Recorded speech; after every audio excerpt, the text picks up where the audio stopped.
રાજકોટ શહેરમાં વ્યાજખોરોના દૂષણને ડામવા માટે પોલીસ તંત્ર દ્વારા એક વિશેષ મેગા ડ્રાઇવ અને જનસંપર્ક સભાનું આયોજન કરવામાં આવ્યું હતું।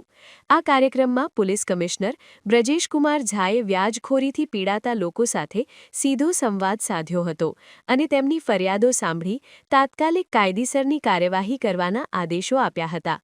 સભા દરમિયાન જગાભાઈ ઝાપડિયા નામના અરજદારે ભાવુક થઈ રજૂઆત કરી હતી કે તેમના સગા ભાણેજે જ વ્યાજની જાળમાં ફસાવી તેમની કરોડોની જમીન પચાવી પાડી છે। આ મામલે રજૂઆત દરમિયાન આજી ડેમ પોલીસ સ્ટેશનના પીઆઈ સાથે અરજદારની ઉગ્ર બોલાચાલી પણ જોવા મળી હતી। આ તકે ક્રાઇમ બ્રાન્ચના ડીસીપી જગદીશ બાંગરવાએ જનતાને લાલચ કે મજબૂરીમાં આવી ઊંચા વ્યાજે નાણાં ન લેવા અને જરૂરિયાતના સમયે વિવિધ સરકારી યોજનાઓનો લાભ લેવા અપીલ કરી હતી। આજના કાર્યક્રમમાં સ્ટેજ ઉપર અને સભામાં ઉપસ્થિત તમામ અધિકારીગણ અને રાજકોટ શહેરના તમામ ભાઈઓ અને બહેનો, દોઢેક વર્ષ પહેલા આપણે આવી રીતે એક સભાનું આયોજન કર્યા હતા અને જેમાં વ્યાજખોરીને લગતા દૂષણ જે છે આ બાબતમાં આપણે ચર્ચા કર્યા હતા।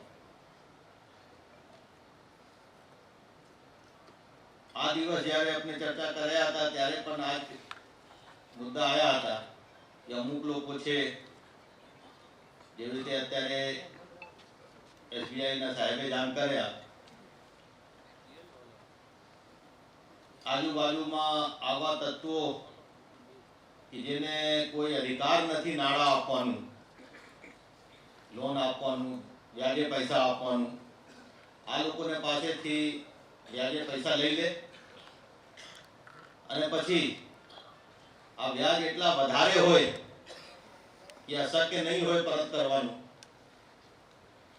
આ ચક્કરમાં પછી ફસાઈ જાય અને આને કારણે પોતાને તો તકલીફ થાય અને પરિવારને તકલીફ થાય અને પછી છેલ્લે અમુક વખતે અમુક અઘટિત પણ થાય। આમાં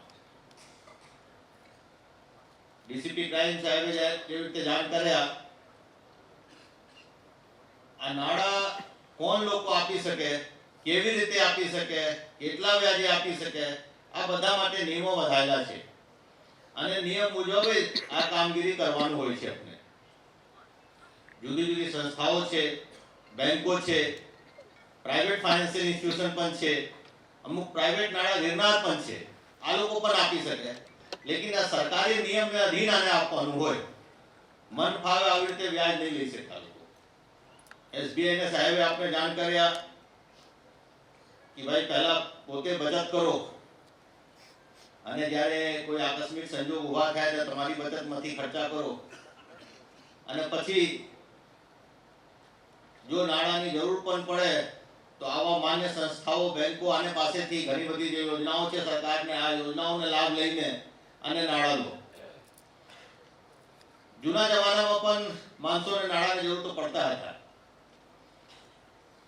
લેકિન ત્યારે સિસ્ટમ શું હતા, પોતાના સેવિંગ નહીં હોય તો ઘરમાં બીજા જે પરિવારના સભ્યો હોય, ભાઈ હોય, બહેન હોય, બીજા કઝિન્સ હોય, આને પાસેથી નાણાં લેતા હતા, પછી મિત્રો પાસેથી નાણાં લેતા હતા અને આ વગર વ્યાજે લેતા હતા।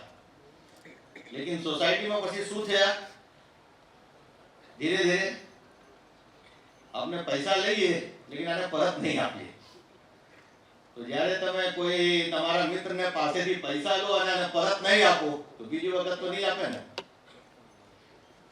અને બીજા મિત્રો તો નહીં આપે પછી કે પેલાને લીધા હતા હજુ સુધી આ પરત નથી કર્યા છે તો આને નહીં આપો, તો થોડા એક અવિશ્વાસના માહોલ ઉભા થયા આપણા સોસાયટીમાં, સમાજની અંદર એક અવિશ્વાસના માહોલ ઉભા થયા, જેને કારણે આપણે પછી આ જે સામાજિક એક દાયરામાં આપણે કામ કરતા હતા આમાંથી બહાર જવાનું જરૂર પડી ગયા અને અમુક લોકો પછી આમાં બેંકો પાસેથી પણ નાણાં તો લે લેકિન આને પરત નહીં કરે, આ પણ બરોબર નથી। અને બે કારણ છે, એક કે તમે જ્યારે નાણાં બેંક પાસેથી લો અને પરત નહીં કરો તો જેવી રીતે સાહેબે કહ્યા તમારા સિવિલ સ્કોર ખરાબ થાય તો બીજી વખત તમારે જ્યારે જરૂર પડે લોનની તો બીજી વખત બેંક લોન નહીં આપે। અને બીજા કે આ બેંકોને પાસે પણ નાણાં સીમિત જ હોય, તમે કોઈ પણ બેંક હોય કે ક્રેડિટ સોસાયટી હોય કે બીજા કોઈ હોય, તમારા પૈસા તમે જે લીધા છે પરત કરશો તો બીજાને એને લાભ લેવાનો મોકો મળશે. તમે પૈસા પરત નહીં કરો તો બીજાને લાભ લેવાનો મોકો નહીં મળે. તો આ ધ્યાને લઈને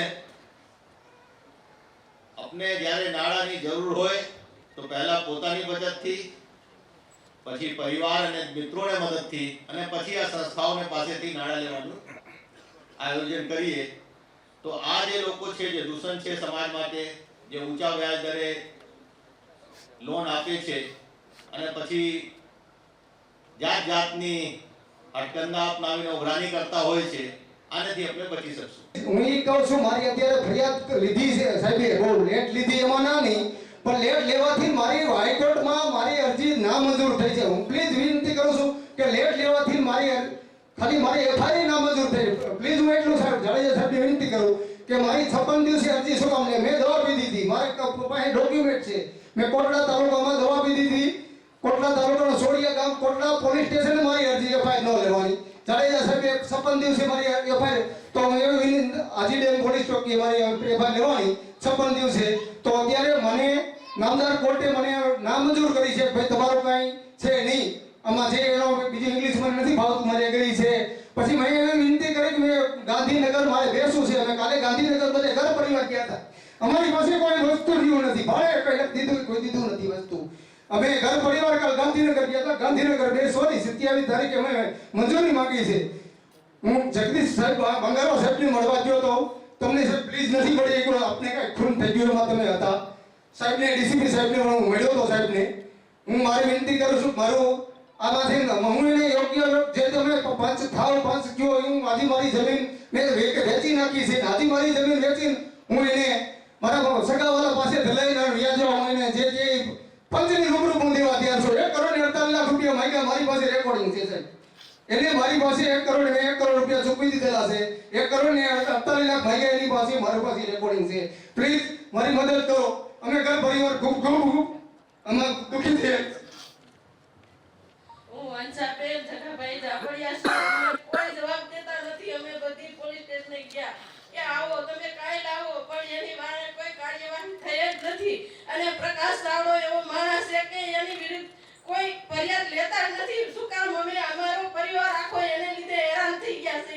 ખાસ કરીને બધાએ પોલીસને એ કહેવા માંગી છે કે અમારી જમીન એની પાસેથી છોડાવો. અત્યારે મારું પરિવાર વેરવિખેર થઈ ગયું છે. એના લીધે મારો પરિવાર મરવા સુધી વયો ગયો છે. મારા પતિએ દવા પીધી તોય કોઈ અમને જવાબ દીધો નથી. આજ આવો કાલ આવો એમ કરી અને અમને 45 દિવસ કે 56 દિવસ કાઢી નાખ્યા કે ના તમે આજ આવો કાલ આવો. કેમ કે અમે ગરીબ છીએ એટલે, અને એ પૈસા વાળો એટલે એ ગમે તેની પાસે જાય અને ગમે એમ કરાવી નાખે. હું કામે મારો પરિવાર એની રીતે રસ્તા ઉપર આવી ગયો છે. શું કામ? પણ એને કોઈ કેમ પૂછતું નથી? હું કામ નથી પૂછતી પોલીસ કોઈ? આજ પરિવાર મારો એને લીધે ગમે ત્યાં રજડે છે કે ગમે મારપીટ કરી લેશે. મારા પતિને 2-3 વાર મારી લીધો. ગમે ત્યાં જાય તો આડો ઊભો રહે. શું કામે? પણ એમ અમારે એ કહેવાનું છે. અત્યારે હું સાલું સરપંચ છું તો એમને કોઈ જવાબ ન દે તો ગરીબ માણસને કોણ દે? હવે અમારે એવી ગણતરી છે, જો અહીંથી અમને ન્યાય નહીં મળે તો 27 તારીખે અમે હાલી અને ગુજરાત છોડી દેવા તૈયાર છે. અમે પાકિસ્તાન લઈ જવા તૈયાર છે. Thank you. આજે પ્રમુખ સ્વામી ઓડિટોરિયમ ખાતે માનનીય સીપી સર બ્રિજેશકુમાર જાસરના અધ્યક્ષસ્થાને ગેરકાયદેસર નાણાં ધીરનાર ઇસમો વિરુદ્ધ જનસંપર્ક સભાનું આયોજન કરવામાં આવેલ હતું. આ જનસંપર્ક સભામાં રાજકોટ શહેરના 12 પોલીસ સ્ટેશનના તમામ થાણાધિકારીઓને સૂચના આપવામાં આવેલ હતી કે આ જનસંપર્ક સભા બાબતે મેક્સિમમ પ્રચાર પ્રસાર થાય અને જે પણ એમના વિસ્તારમાં ગેરકાયદેસર નાણાં ધીરનાર માણસોના, વ્યાજખોરોના ભોગ બનેલા વ્યક્તિઓ છે એ આ જનસંપર્ક સભામાં પહોંચે અને પોતાની રજૂઆત કરે. તો આજે જે લીડ બેંક મેનેજર શ્રી છે અને સરકારી નાણાં ધીરનાર સંસ્થાઓ છે એના પ્રતિનિધિઓ દ્વારા પણ લોન આપવા માટે બહાર ટેબલોનો ગોઠવણ કરવામાં આવેલ હતી અને અહીંયા જાણકારી પણ આપવામાં આવેલ હતી. આની સાથે સાથે માનનીય સીપી સર દ્વારા ગેરકાયદેસર નાણાં ધીરનાર માણસો વિરુદ્ધ કડક કાર્યવાહી કરવા માટેની બાંયધરી આપવામાં આવેલ હતી અને તમામની અરજીઓ પણ લેવામાં આવેલ હતી. અને આજે જે તમામ માણસો આવેલ હતા અને જે પણ માણસો ઓનલાઈન ડિજિટલ રીતે જોઈ રહ્યા છે એ તમામને હું અપીલ કરવા માંગુ છું કે આપને કોઈ પણ વ્યક્તિ ગેરકાયદેસર નાણાં આપીને પછી વ્યાજ માટે હેરાન કરતો હોય અથવા વારંવાર ધાકધમકી આપતો હોય, પઠાણી વ્યાજની ઉઘરાણી કરતો હોય તો આપ તાત્કાલિક રાજકોટ શહેર પોલીસનો સંપર્ક કરો. રાજકોટ શહેર પોલીસ આપની પૂરી મદદ કરશે અને વ્યાજંકવાદનો જે દૂષણ છે સમાજમાં એને ડામવા માટે અમે કટિબદ્ધ છીએ અને તમામ જે વ્યાજખોરો છે એમના વિરુદ્ધ અમે કડકમાં કડક પગલાં લઈશું.